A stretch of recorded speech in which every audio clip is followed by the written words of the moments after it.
요한복음 7장의 말씀을 우리가 묵상하면서 마지막 때에 예수님의 증인들이 어떻게 일어나는가를 함께 묵상해 보았으면 좋겠습니다. 요즘엔 참 많은 사건들이 일어나고 있죠. 마약과 또 자살 여러 가지 이슈들이 이 사회에 패닉을 주고 있는 것 같습니다. 고 이성균 배우의 모습은 정말 안타까운 우리의 모습을 보여주기도 하죠. 한편으로는 우리가 그 사건을 통하여서 보게 되는 것은 인간이 얼마나 나약한 존재인가를 한번 생각해 보게 됩니다. 공권력이 투입되어서 한 개인을 침범하게 될 때, 물론 죄가 있는 상황일지라도 그에 대한 압박감과 스트레스는 결코 한 개인이 감당하기가 쉽지 않은 일이죠. 근데 오늘 우리가 본문을 통해서 보는 이 장면 또한 그렇다라는 것을 알 수가 있습니다. 대제사장들과 바리새인들이 자신이 부리고 있는 아랫사람 관원들이죠. 이 관원들을 불러다가 예수님을 잡아올 것, 즉 예수님을 핍박하여서 그를 끊임없이 괴롭혔던 이 공권력을 행사하는 모습을 보게 됩니다. 이 장면을 통해서 우리가 생각하게 되는 것은 얼마나 예수님은 이 상황 가운데 그 큰 압박감을 받을 수 있었던 건가. 자신의 죄가 없음에도 불구하고, 아무런 죄가 없음에도 불구하고 많은 이들이 자신을 잡아 죽이고자 하는 그 모습들을 예수님은 직면할 수밖에 없는 것이죠. 예수님 또한 인간의 몸으로 왔지만 그럼에도 불구하고 예수님을 통하여서 우리가 깨닫게 되는 것은 우리 인간이 얼마나 나약한 존재인가. 그럼에도 주님은 그것을 끝까지 인내하고 십자가의 길을 걸어가셨다라는 것을 우리는 기억해야 될 것입니다. 사랑하는 성도 여러분, 바라기는 우리가 이러한 핍박과 환난, 즉 오늘 본문을 통하여서 보는 이 여러 가지 공권력들의 행사를 통하여서 한 개인이 힘들게 어려움을 당할 수 있을지라도 그것에 대해서 우리는 두려워하거나 좌절하거나 낭망하여서 하나님을 저버리는 우를 범하지 않기를 소망합니다. 그러한 모습 속에서 예수님이 이것을 어떻게 우리에게 보여주고 있는가, 오늘 본문의 메시지를 통하여서 하나님의 증인들, 즉 예수의 증인들이 어떻게 이 땅 가운데 삶을 살아내야 되는 것인가를 한번 생각해 보는 시간을 가졌으면 좋겠습니다. 우리가 보고 있는 요한복음 7장 45절에서 46절의 말씀은 너무나 잘 아는 말씀이지만, 이제 마지막 때 예수님이 이제 예루살렘에 입성하고 나서 주님이 주시는 이 십자가에 달려 돌아가셔야 될 그 타이밍에 왔다라는 것을 우리는 알 수 있죠. 그 클라이막스를 보면서 최후의 발악을 하고 있는 대제사장들과 바리새인들을 볼 수가 있습니다. 어떻게 하면 예수를 잡아 죽일 것인가를 궁리하는 것이죠. 여러분 생각해 보면 이들의 예수님을 끊임없이 핍박하고 죽이려는 이유는 너무나 간단했습니다. 무엇이냐면 자신들의 기득권, 자기가 누렸던 이익과 권리를 놓지 않고자 했던 것이죠. 이들이 예수님을 기다렸다, 아니 유대인의 왕 하나님이 주시는 메시아를 기다렸다라고 입으로는 증거했지만, 그들이 입술로는 그렇게 말하고 선포하는 종교 지도자들이었지만 실질적으로 예수님이 왔을 때는 전혀 그런 행동을 보이지 않죠. 오히려 이 자신들이 갖고 있던 그 얄팍한 기득권을 행사하여서 공권력을 휘두르는 모습을 우리는 볼 수가 있습니다. 사랑하는 성도 여러분, 이것이 바로 인간의 나약한 모습들이었죠. 하나님의 증인들이 그럼 이러할 때에 어떻게 일어나는 것인가? 그 공권력을 행사하는 이들이 갖고 있었던 권력의 하수인이었던 아랫사람들, 우리가 보고 있는 이들은 관원이라고 표현할 수 있겠죠. 이 관원들이 보여주고 있는 이 반응이 너무나 놀랍다라는 것을 알 수 있습니다. 분명히 이 대제사장과 바리새인들의 아래에 있는 하수인이었습니다. 여기 표현의 말씀처럼 아랫사람이었죠. 관원들이었습니다. 실질적으로 예수를 잡아와서 옥에 가두어야 되는 명령을 받은 자들이었습니다. 근데 이 예수를 포박하여 잡아올 것을 명령받았던 이 아랫사람들, 이 관원들은 어떻게 합니까? 오늘 보니까 아무런 결과를 얻지 못하고 돌아오는 것을 볼 수 있죠. 절기의 마지막, 이 명절이 시기가 극에 달해 있을 때 마지막 날 최적의 기회에서 예수를 잡아 넣어야 되는 타이밍이었어요. 권력자들이 생각할 때에 이때를 놓쳐버리면 예수를 따르는 이 추종자들이 더 기하급수적으로 늘어나면서 자신들의 위치가 위태로울 수 있기 때문에 예수를 반드시 잡아 놓고자 했습니다. 무리한 수사와 무리한 공권력이 투입되어 것을 볼 수 있죠. 여러분, 근데 거기에 어떠한 명분도 갖고 있지 않음을 알 수 있어요. 예수님 왜 잡아 넣어야 되는지에 대한 명분이 명확하지 않다라는 것이죠. 관원들은 예수의 말씀을 듣기 시작합니다. 예수를 잡으러 갔던 관원들인데 예수님이 앉아서 얘기하시는 그 진리의 말씀을 듣고 난 이들이 진정한 모세의 후계자이신 예수를 믿게 됨을 우리가 알 수 있습니다. 그것에 예수를 믿었다라는 표현은 없습니다. 그러나 46절을 보면 이렇게 나오죠. 아랫사람들이 대답하되 그 사람이 말하는 것처럼 말한 사람은 이때까지 없었나이다. 여러분이 말씀을 통하여서 뭘 알 수가 있죠? 아랫사람 이 관원들이 예수를 잡으러 갔다가 뭐 한 거예요? 예수님의 말씀을 들었다라는 것을 알 수 있죠. 여러분, 분명히 이 관원들은 예수님과 관계없는 자들이었습니다. 예수를 믿는 무리들도 아니었고요, 예수님을 추종하는 자들도 아니었습니다. 오히려 누구에 붙어있는 자들이에요? 대제사장들과 관원들의 권리와 힘에 눌려있는 실질적으로 일을 하는 사람이었습니다. 단순히 그냥 관리였다라는 것을 알 수 있죠. 그런데 이들이 예수를 잡으러 가서 본 경험, 즉 예수님이 말씀하시는 그 말씀, 진리의 말씀들이 선포되어지는 그 현장에 지금 도착하고 나니까 무엇을 깨닫게 되는 거예요? 주님이 말한 것이 정말 신묘막측하구나. 자신이 여태까지 믿고 듣고 경험했던 대제사장들과 바리새인들과 제사를 올려드렸던 그 모든 인생이 별반 다르지 않은 그냥 똑같은 종교 생활이었다 한다면 예수님의 말씀은 너무나 달랐다라는 것을 알 수 있죠. 이 말씀은 살아 움직였다라는 것을 알 수 있어요. 이 말씀이 살아 움직여서 관원들의 말씀 영혼 가운데 박혔다라는 것을 알 수 있죠. 그래서 이들이 돌아와서 뭐라고 얘기합니까? 이분이 말씀은 정말 다르다라는 것을 얘기하는 거예요. 여러분, 생명의 말씀을 듣는 순간 우리는 어떻게 돼야 됩니까? 영원히 소생되어지는 능력이 있기를 소망합니다. 우리 예배 자리에요, 우리가 와서 우리 예배 자리에 똑같은 모습으로 예전과 별반 다르지 않지, 늘 목사님이 말하는 말씀이니까 나는 별로 은혜가 없고 반응하지 않는다 그러면 여러분, 우리는 어떠한 상태에 놓이는 겁니까? 영적인 침체, 영적인 무뎌진 상태, 마치 아랫사람 관원들이 예전에 예수님을 만나기 전의 상태와 같다라는 것을 알 수 있죠. 이들이 누구를 만날 때 이것이 깨지게 됩니까? 예수를 만날 때 깨졌다라는 것을 알 수 있어요. 비록 이들은 자신들이 예수를 잡아놓기 위해서 왔지만 그 자리를 통하여서 하나님은 어떻게 역사하십니까? 주님의 말씀이 듣게 하시고요, 그 말씀이 심겨지게 하셔서 이들의 변화할 수 있는 능력을 허락해 주었다라는 것입니다. 사랑하는 성도 여러분, 바라기는 이러한 것이 바로 주님의 증언의 능력 아니겠습니까? 우리 예수의 증인들은요, 주님의 말씀을 마음판에 두고 살아가는 자들 아니겠습니까? 그런 자들은 예수님의 말씀을 듣고 깨닫고 거기서 머무는 것이 아니라 변화된 삶의 모습을 드러내야 됩니다.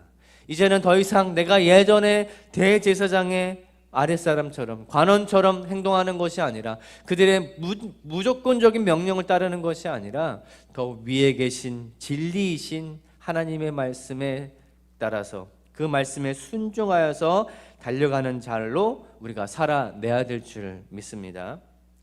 아기를 품고 있는 자들 분명히 있죠. 자신들이 하나님의 말씀을 대적하는 자들이 있습니다. 여러분, 그러함에도 불구하고요, 그 아기를 하나님은 어떻게 하십니까? 순하게 변화시켜 주신다라는 것을 우리는 기억해야 되는 것이죠. 느헤미야 6장 16절의 말씀을 보면 이런 말씀이 있습니다. 우리 모든 대적과 주위에 있는 이방 족속들이 이를 듣고 다 두려워하여 크게 낙담하였으니 그들이 우리 하나님께 이 역사를 이루신 것을 알미니라. 할렐루야. 여러분, 대적들이 우리 주변에 득실거릴지라도요, 주님이 우리와 함께 하신다면 하나님은 역사하시는 분인 줄 믿습니다. 여러분, 그러므로 주님의 말씀, 즉 예수 그리스도의 말씀은요, 살아 움직이시는 분이십니다. 그래서 아무리 이 관원들이라 할지라도요, 그 말씀을 듣는 순간 어떤 일이 벌어집니까? 그 영혼이 소생되어지는 은혜를 경험하게 되지 않습니까? 여러분, 이것이 굉장히 중요한 메시지예요. 우리 증인들은요, 우리 영혼이 소생되어지는 삶을 살아야 됩니다. 주의 말씀을 우리가 묵상하는 자들이라면 우리는 무엇을 깨달아야 됩니까? 이 말씀에 순종의 자세로 엎드려져야 되는 것이에요. 말씀의 홍수에 살고 있지 않습니까? 말씀의 홍수에 살고 있다는 거 우리는 피부로 와닿죠. 단순히 그냥 클릭 한두 번만으로 정말 훌륭한 교회 목사님들의 명설교를 우리는 접할 수 있어요. 그러면서 우리는 깨닫게 되죠. 아, 이 말씀 어느 교회 목사님 말씀 설교 좋더라. 여러분, 근데요, 그 말씀의 설교가 좋다라는 의미가 무엇일까요?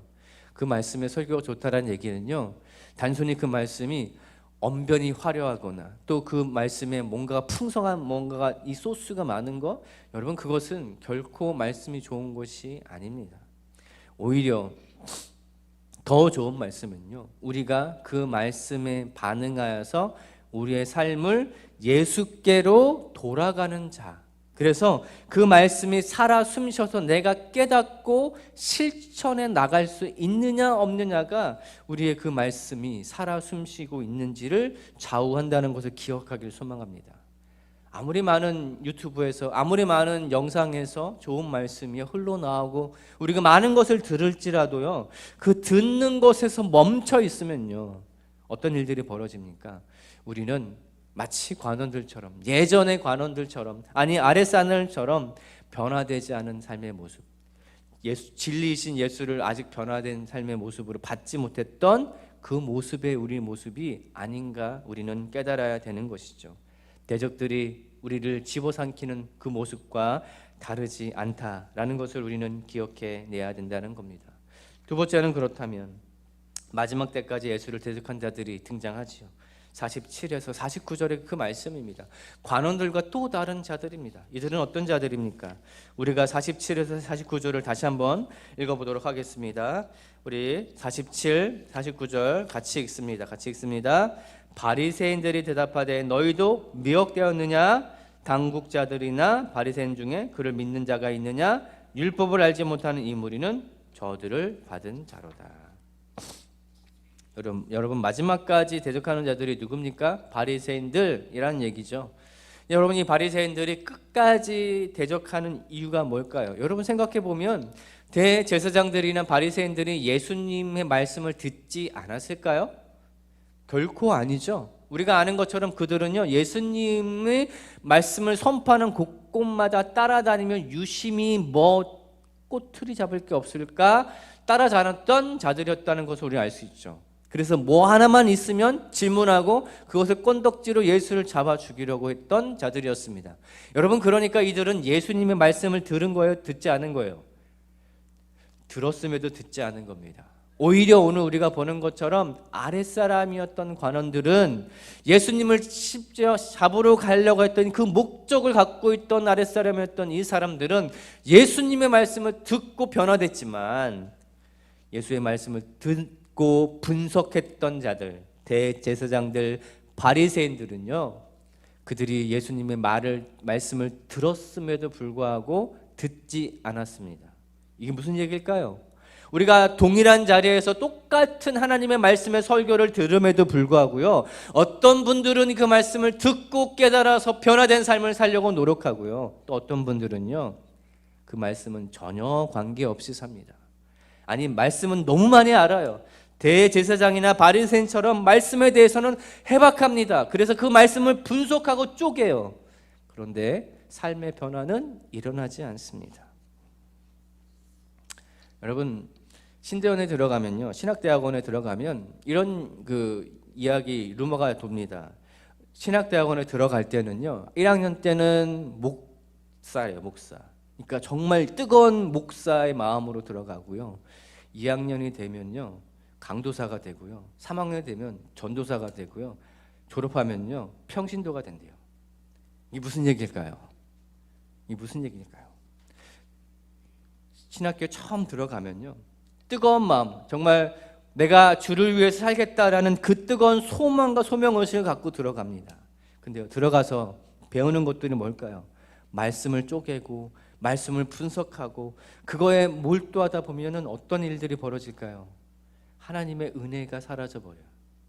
내가 왜 이 자리에 왔는지, 주님의 뜨겁게 불태웠던 하나님의 말씀을 살아 숨쉬어서 내가 이것에 왔는데 그것이 사라지고 어느 순간에 현실만 남은 거예요.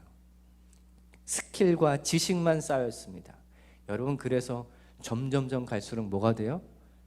신자가 되는 것이 아니라 불신자가 되어가는 모습들을 유머러스하게 말한 겁니다. 우리도 그렇지 않습니까?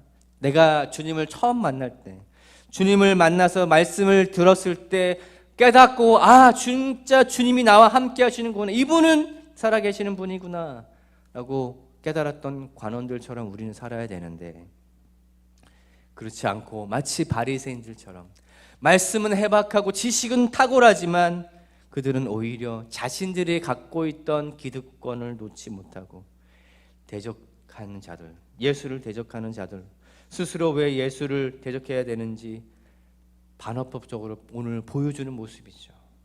그들이 이렇게 얘기하지 않습니까? 그들이 예수를 대적하는 이유는 정당한 근거를 두고 있지 않아요. 오히려 자신들이 얼마나 악한 존재임을 드러내 보여주고 있습니다. 그 첫 번째가 뭡니까? 관원들을 예수께 미혹되었다고 몰아세우는 부분이에요.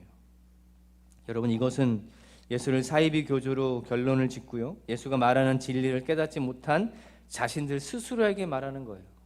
이게 무슨 얘기일까요? 진짜 예수를 깨닫고 돌아온 자에게 너 미혹되었어, 유혹되었어, 너 변질됐어 라고 말하는 것은 뭘 기준으로 두고 있는 거예요? 자신들이 지금 미혹된 상태라는 것을 반증해 주고 있는 거예요. 왜 그렇죠?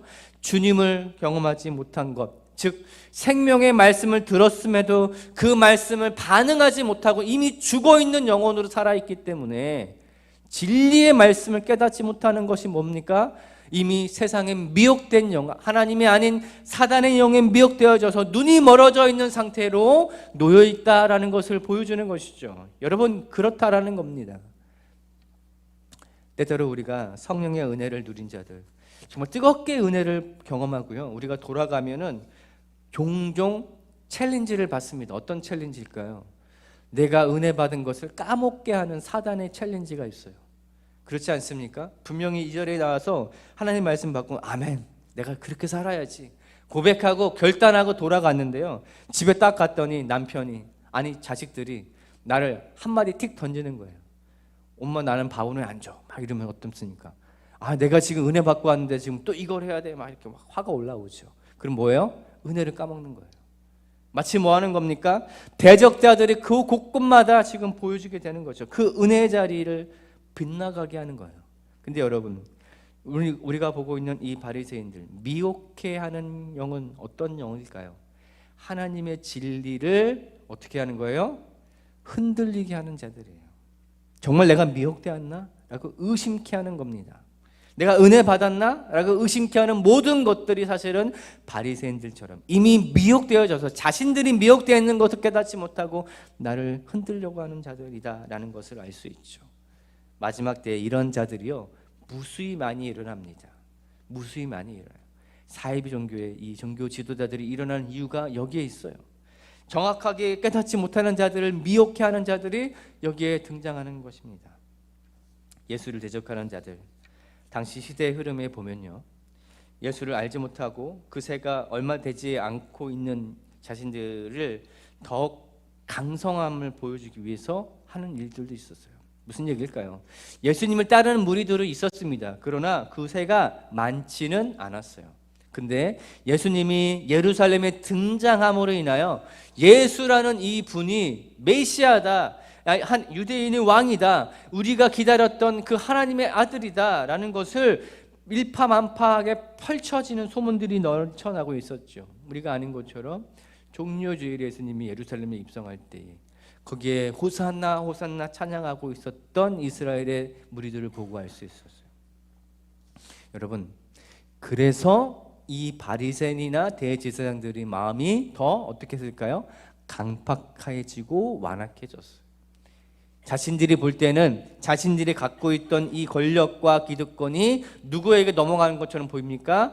예수라는 사람에게 지금 넘어가는 것처럼 보이니까 아무런 명분도 없이 예수를 잡아 죽여야겠다. 더 새가 불어나고 그래서 자신이 그것을 통제하지 못할까 봐 지금 이 일을 빠르게 진행하고 있다는 것을 알 수 있죠. 세상은 이렇게 예수를 끝까지 몰아세웁니다. 이것이 바로 세상의 논리예요. 근데 여러분, 마지막 때가 되면요, 이러한 일들이 더 많아진다라는 것을 우리가 깨닫게 돼요. 이런 흐름은요, 선진국이 되면 될수록 더 그래요. 강팍해져 버리고 자신이 갖고 있는 게 많으면 많을수록 예수를 대적하고 배척하는 일들이 너무나 많아진다라는 것을 알 수 있죠. 오히려 여러분, 심령이 가난하고 약하고 연약한 자들, 아무것도 없는 자들은요, 복음 하나만으로도요, 은혜를 누립니다.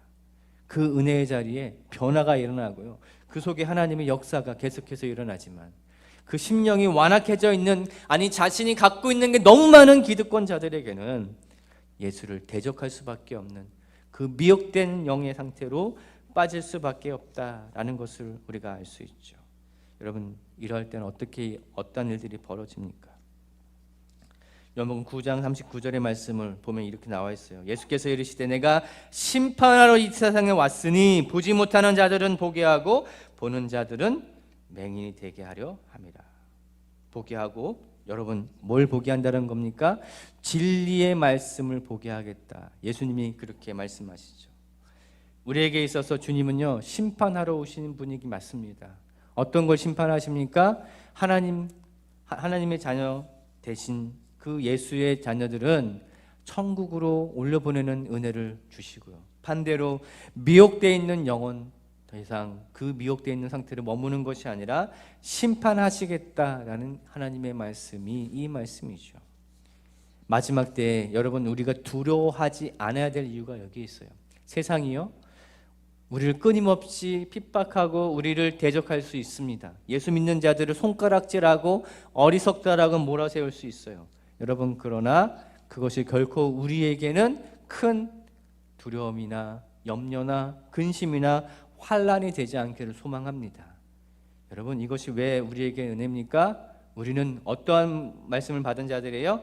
진리의 말씀을 듣고 깨달은 자들이에요. 마치 아랫사람 관원들이 예수를 잡으러 갔다가 예수의 말씀을 듣고 나서 이보다 더 놀라운 능력을 갖고 계신 분이 없구나라는 것을 깨달은 자들처럼요, 우리의 삶은 그러한 자들입니다. 대적에 아무리 우리를 많이 에워싸고 둘러싸일지라도 우리가 두려워하거나 염려하지 않기를 소망합니다. 여러분, 그러할 때 하나님이 어떻게 우리에게 은혜를 주십니까? 여러분, 결론의 말씀을 볼까요? 50절에서 53절의 말씀을 우리 다시 한번 한 목소리를 읽어보도록 합니다. 50절에서 53절의 말씀입니다. 우리 같이 읽어보도록 하겠습니다. 50절에서 53절 같이 있습니다. 그 중에 한 사람 곧 전에 예수께 왔던 니고데모가 그들에게 말하되 우리 율법은 사람의 말을 듣고 그 행한 것을 알기 전에 심판하느냐? 그들이 대답하여 이르되 너도 갈릴리에서 왔느냐? 찾아보라, 갈릴리에서는 선지자가 나지 못하였느니라 하였더라. 다 각각 집으로 돌아가고. 할렐루야. 여러분, 마지막에 등장하는 인물이 있죠. 이 인물은 누굽니까? 니고데모라는 사람이에요. 우리가 너무나 잘 알고 있는 관원입니다. 관원. 굉장히 높은 지위에 있는 고위직을 갖고 있는 사람이었어요. 즉 지금 우리가 보고 있는 대제사장과 또 아랫사람 관리들 관원들 뿐만 아니라 이렇게 모여서 예수님을 작당 모의하고 죽이려고 했을 이 자리에 누가 등장하는 거예요? 니고데모라는 사람이 등장하고 있다라는 것이죠. 근데 이 마지막 때에 여러분, 우리가 생각해 볼 것은 니고데모는 어떤 자였어요? 밤중에 예수님께 찾아와 자신이 번뇌하고 고민했던 진리에 대해서 묻는 자였죠. 그러고 나서 예수를 영접한 자예요. 주의 말씀을 듣고 깨닫고 예수를 영접한 자였습니다. 근데 여러분, 생각해 보면 이렇게 얘기하는 분들이 있어요. 아니, 예수님의 말씀을 듣고 깨달았으면 그 즉시 제자들처럼 예수님을 따라서 가야 되는 거 아닙니까? 자기의 모든 것들을 내려놓고 따라가야 되는 거 아닙니까? 라고 말하는 분들이 있어요. 여러분은 어떻게 생각합니까? 근데 여러분 생각해 보면요, 성경의 말씀은 하나도 틀림이 없다라고 얘기했죠. 그러니까 왜 예수님 만났던 니고데모에게 제자들처럼 따르지 않는 삶을 하나님이 주셨는가? 오늘 본문이 그 얘기를 해주고 있는 거예요. 여러분 생각해 보면 예수님이요, 니고데모에게 나를 따르라라고 말한 적이 단 한 번도 없어요. 성경에 어디에도 나와 있지 않습니다. 무슨 얘기일까요?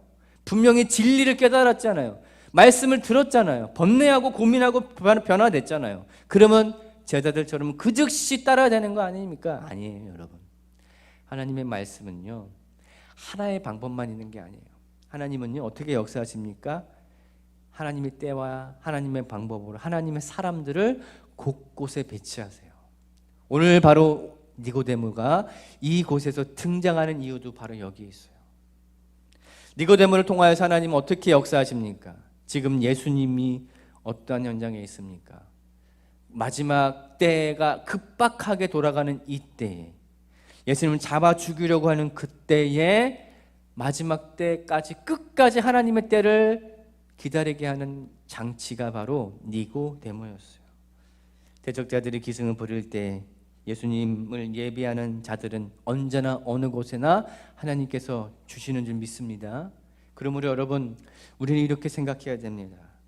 내가 당장에는 선교사로 나가지 못하지만 내 마음에 그런 마음이 없을지 몰라도요, 주님은 어떻게 하십니까? 우리의 상황 속에서, 우리의 삶 속에서 우리를 사용해 주신다라는 것을 기억하시기 바랍니다. 니고데모가 그렇게 사용을 받죠. 니고데모는 예수를 대신하여서 대적자들 앞에 섭니다. 그리고 그들에게 사람의 많음과 강함으로 문제를 해결하지 않아요. 너희들이 새를 모아서 뭐 하는 거예요? 예수님을 몰아서 죽이려고 하는 그 일, 그것이 진정으로 옳은 일이냐? 이것이 진짜 우리가 배웠던 율법 아래 분별하는 일이냐라고 정확히 찝어냅니다. 여러분, 이 일이 중요한 일이었어요. 왜 그럴까요? 마치 언론과 중심 기독권자들이 막 몰아세우는 일들에 제재를 할 수 있는 말씀이었어요. 무엇을 기준으로 두고 있어요? 그들이 근거를 두고 있는 율법을 제시함으로 이 모든 문제를 제재합니다. 여러분, 이 대제사장이나 바리새인들이 가장 중요시 여겼던 게 뭡니까? 자신들이 맹신하고 붙들고 있었던 율법 아니겠습니까? 근데 그 율법에 준해서 지금 니고데모가 말하는 거예요. 너희들이 지금 행하고 있는 것이 진짜 예수님이 율법에 반하여서 그래서 너가 잡아서 죽이려고 하느냐, 이 얘기를 하는 겁니다. 어떤 근거로 예수를 잡아 죽이려고 하느냐라는 것을 지금 말해주고 있는 거예요. 여러분, 이러할 때 이들이 어떻게 행동을 합니까? 이들은요, 분노를 일으켜요. 자신들이 지금 하는 일이 얼마나 잘못된 일인가를 알고 있었다는 거예요. 율법에 어긋날 일이었는지를 알고 있었습니다. 그럼에도 불구하고요, 그들은 어떻게 해요? 이미 미혹되어져 있어요. 사단에게 미혹되어져서 본인들이 입술로 고백한 것처럼 관원들에게 너 누구에게 미혹되었느냐 말한 것처럼 오히려 자신들이 눈이 멀고 주의 말씀을 깨닫지 못하고 진리의 말씀 안에 율법에 가리워져서, 아니 율법을 오히려 반하여서 행동하고 있는 이들에게 일침을 가할 수 있는 위치에 있던 니고데모는 그렇게 주님을 변론하죠.